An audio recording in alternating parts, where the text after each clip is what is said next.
എൻ്റെ അടുത്ത് ചോദിച്ചാൽ ഞാൻ പവർ ഗ്രൂപ്പിൽ പെട്ട ഒരാളല്ല, എനിക്ക് അതിനെക്കുറിച്ച് അറിയില്ല. അത് എൻ്റെ സുഹൃത്തെ, ഞാൻ അതിൻ്റെ ഇപ്പൊ പറഞ്ഞു. നമുക്ക് ആ കമ്മിറ്റി റിപ്പോർട്ടിൽ ആരൊക്കെയാണെന്നൊക്കെ അറിയട്ടെ. എന്നാലല്ലാതെ എൻ്റെ അടുത്ത് ചോദിച്ചാൽ ഞാൻ പവർ ഗ്രൂപ്പിൽ പെട്ട ഒരാളല്ല, എനിക്ക് അതിനെക്കുറിച്ച് അറിയില്ല. ഇങ്ങനെ അറിയുമോ എന്ന് ചോദിച്ചാൽ അങ്ങനെ ഒരു സംഭവം ഞാൻ ആദ്യമായിട്ടാണ് കേൾക്കുന്നത്. നമുക്ക് ആ റിപ്പോർട്ട് വരട്ടെ, നിങ്ങൾ വെയിറ്റ് ചെയ്യൂ. ഞാൻ എങ്ങനെയാണ് കാണുന്നത് ഈ റിപ്പോർട്ട്? എന്നെ വിളിച്ചതാണ്, ഞാൻ പോയി സംസാരിച്ചിട്ടുണ്ട്. അതെങ്ങനെ അത് ഒരു പിന്നെ അങ്ങനെ ഗോപ്യമായി വെച്ചിരിക്കുന്നതൊക്കെ അല്ല, ആ റിപ്പോർട്ടുകളിൽ പറയുന്ന കാര്യങ്ങൾ ഇപ്പം നമുക്ക് എങ്ങനെയാണ് പറയുന്നത്? അത് കോടതിയിൽ ഇരിക്കുന്ന ഒരു കാര്യമാണ്. അവരത് പഠിച്ചിട്ട് പറയട്ടെ. എനിക്കില്ലേ, നിങ്ങൾക്ക് ഉള്ള അറിവാണ് എനിക്കും. ഒരുപാട് ആൾക്കാർ പറയാണ് ഞങ്ങൾക്ക് പെൻഷൻ കിട്ടില്ലേ, ഞങ്ങൾ എന്താകും. അതായത് നമ്മുടെ ഒരു ഹോസ്പിറ്റലിൽ കിടന്നാൽ ഞങ്ങളാണ് അവരുടെ കാര്യങ്ങൾ നോക്കുന്നത്.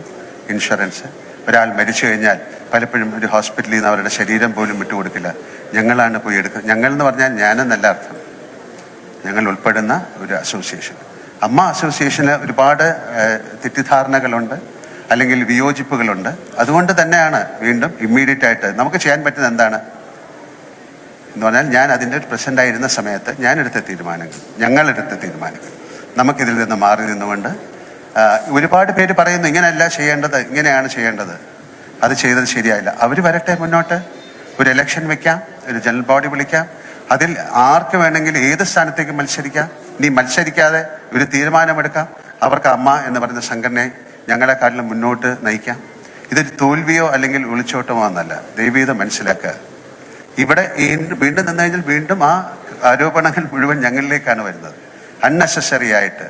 അപ്പോൾ അത് നിർത്തിക്കൊണ്ട് നമുക്ക് ഈ മലയാള സിനിമയെ തീർച്ചയായിട്ടും രക്ഷിക്കണം. എന്താണ് അതിലോട്ടുള്ള കാരണം? ഹിമ കമ്മിറ്റി റിപ്പോർട്ടിൽ ഒരുപാട് പോസിബിലിറ്റീസാണ് അവർ പറയുന്നത്. മറ്റ് ഭാഷകളിൽ നിന്നെല്ലാം ഇത്തരത്തിലുള്ള കാര്യങ്ങൾ വേണമെന്നുള്ള നിർദ്ദേശം വന്നിട്ടുണ്ട്. അത് സംസ്ഥാന സർക്കാർ എടുത്ത നല്ല തീരുമാനമായിട്ടാണ് ഞാൻ കാണുന്നത്, ഹിമ കമ്മിറ്റി റിപ്പോർട്ട്. അപ്പോൾ അത് വരട്ടെ, അതിലെന്താണ് പറഞ്ഞിരിക്കുന്നത്. അതിൽ ഇത്തരം കാര്യങ്ങളെക്കാട്ടിലും കൂടുതൽ എങ്ങനെയാണ് നമുക്ക് ഒരു നല്ല ഒരു ഇൻഡസ്ട്രി ആയിട്ട് ഇത് മുന്നോട്ട് പോകാൻ സാധിക്കും എന്നുള്ളതാണ് കൂടുതൽ പറഞ്ഞിരിക്കുന്നത്.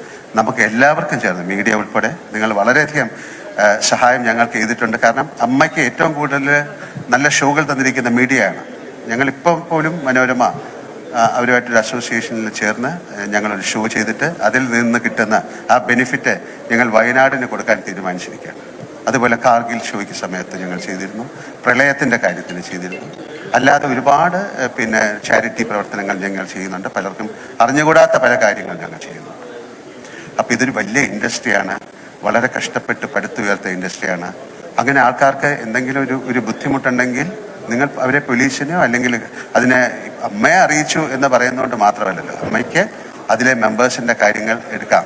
ചില കുറ്റങ്ങൾ ഉണ്ടായേക്കാം, അതൊരു അസോസിയേഷനായി ബന്ധപ്പെട്ട് കിടക്കുന്ന കാര്യമാണ്. അല്ലാതെ അപ്പോൾ എല്ലാവർക്കും, അമ്മയിലുള്ള എല്ലാവർക്കും ഇതിനെതിരെ സംസാരിക്കാം. അമ്മയ്ക്ക് മാത്രമല്ല, സിനിമയിലുള്ള എല്ലാവർക്കും ഇതിനെക്കുറിച്ച് സംസാരിക്കാനുള്ള സമയമാണിപ്പോൾ.